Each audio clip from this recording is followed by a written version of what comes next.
Pourquoi le TDAH crée-t-il de l'anxiété?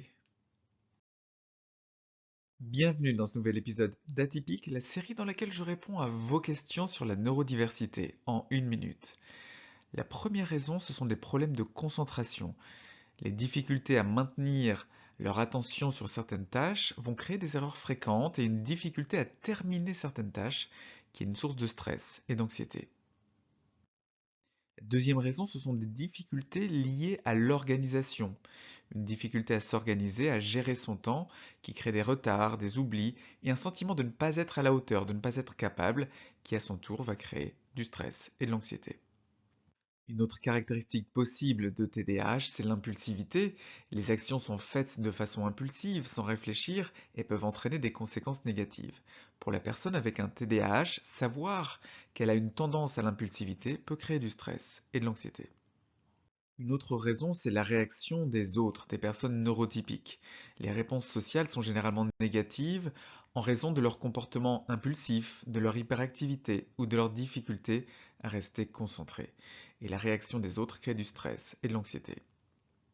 La cinquième raison, c'est l'estime de soi. Les personnes avec un TDAH peuvent se sentir incomprises par les autres, même stigmatisées ou critiquées, ce qui a tendance à atteindre leur estime de soi et à créer du stress et de l'anxiété.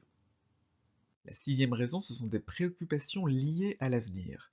Les personnes avec un TDAH font face à des défis quotidiens, tels que des difficultés scolaires ou des difficultés professionnelles. En particulier quand il n'y a pas eu de diagnostic. Ce diagnostic, je le propose en téléconsultation ou à mon cabinet lors d'un bilan de détection du TDAH. Et ces préoccupations quotidiennes, elles créent du stress et de l'anxiété.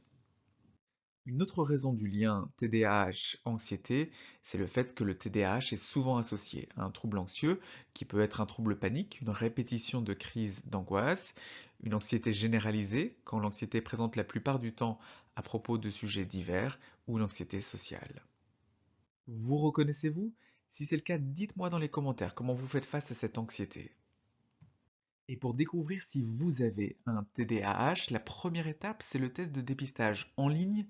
Vous le trouverez dans la description. Il est ce premier pas pour découvrir enfin qui vous êtes.